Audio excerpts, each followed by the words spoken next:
Sono Kiki e vi do il benvenuto sul canale. Dopo i primi due video dedicati a piazzamento luci e incarnato, che vi lascio qui sotto in descrizione, oggi concludiamo questa serie. Nello specifico vedremo come dipingere gli abiti rosso cardinale e l'armatura. Vi ricordo che questo modello è Cardinal della serie Historics di Scale 75. Partiamo subito mettendo sulla wet palette i colori che useremo, ovvero bianco, rosso, magenta e nero. Creiamo un mix scuro tra rosso e nero con un'aggiunta di magenta per raffreddarlo. Unendo invece rosso e magenta e poi progressivamente inserendo del bianco, creiamo tonalità in scala sempre più chiare. Proprio quest'ultima, naturalmente rosata, la inseriamo nelle aree bianche degli abiti, quelle che nel nostro esercizio iniziale segnavano le luci.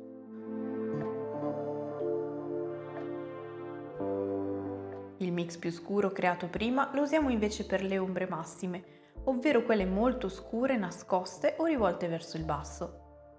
Usando poi rosso e magenta, ma senza bianco, otteniamo un colore molto intenso che usiamo come intermedio tra i due appena piazzati, come fosse il colore reale del tessuto, né in luce né in ombra.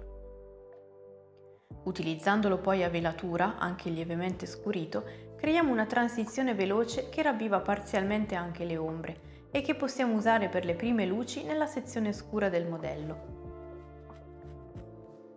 È utile anche se vogliamo risistemare alcuni volumi del tessuto.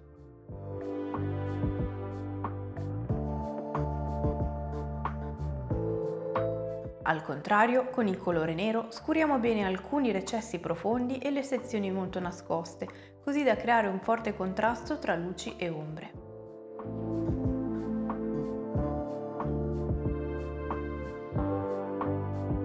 Per la zona delle spalle ho scelto di utilizzare una tonalità con meno magenta, quasi completamente rossa per le luci, per mostrare anche un altro tipo di approccio rispetto a prima, ovvero usare un colore molto saturo nelle luci che poi andremo a schiarire e desaturare ulteriormente, anziché usarlo già desaturato dal bianco.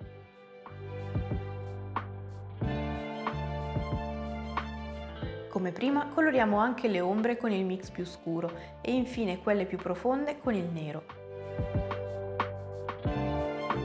Il mix violaceo usato prima ci viene in aiuto anche qui per unire le aree scure e quelle più chiare tramite le velature. Come per il resto del modello, la lavorazione di oggi che vi mostro nel video non è definitiva, ma appena riuscirò a ultimarlo lo troverete sulla pagina Instagram che vi invito a seguire. Ma proseguiamo aggiungendo più rosso e magenta nelle aree in vista ma non in piena luce, così da dare una bella carica satura nelle aree intermedie.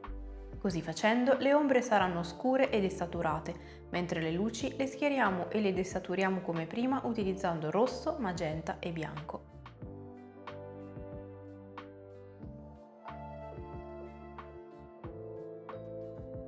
Se per la sezione in luce abbiamo usato colori molto brillanti e accesi, per quella in ombra creiamo una scala cromatica sulla falsariga della precedente ma più fredda, usando più magenta e pochissimo rosso, unito come sempre a bianco e nero. Qui si nota la differenza con le tonalità usate prima. Nelle ombre usiamo i mix più scuri, nelle luci, seppur meno marcate, quelli contenenti anche bianco.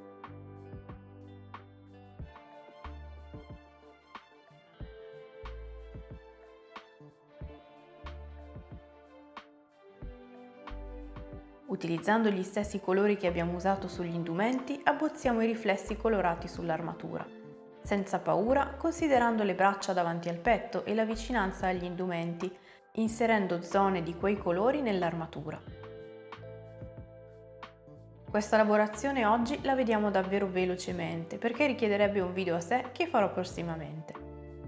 Considerando le forme dell'armatura concave o convesse, cilindriche nel caso del collo o tonde nel caso dello spallaccio, alteriamo colore reale del metallo, luce massima, ombre scure e riflessi colorati.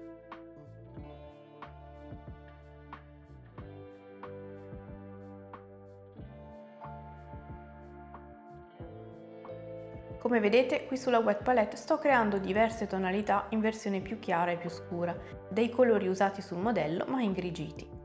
Questi ovviamente dipendono dalla vostra palette di colori, ma l'idea è creare tonalità che simulano il riflesso di pelle o tessuto o altro sul metallo grigio. Nelle zone cilindriche sul braccio possiamo ad esempio seguire una linea di luce calda centrale e poi restringerla ulteriormente con il bianco, alternata a zone scure di ombra e riflessi più chiari e freddi rivolti verso il retro o rossastri vicino al mantello.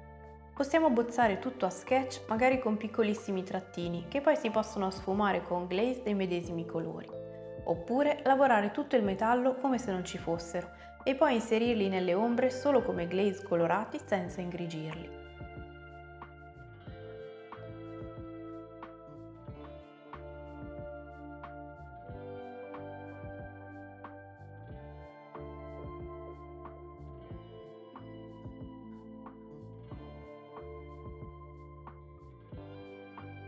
In base all'effetto che vogliamo creare sul modello, più cartoon come in questo caso o più realistico, dovremo dare al tutto un aspetto diverso, più lucido e ricco di dettagli, o più ovattato e meno vero come qui. Il modello non è ancora finito perché richiede ancora rifiniture e dettagli, ma come potrete immaginare, con la bimba trovare il tempo per dipingere è davvero un'impresa. Colgo l'occasione per ringraziarvi del supporto e dell'apprezzamento nei confronti di questi video, nonostante le uscite più dilazionate. Spero come sempre che anche in questo caso il video vi sia stato utile, vi invito a farmi sapere cosa ne pensate qui sotto nei commenti. Io vi do appuntamento al prossimo e fino ad allora siate creativi!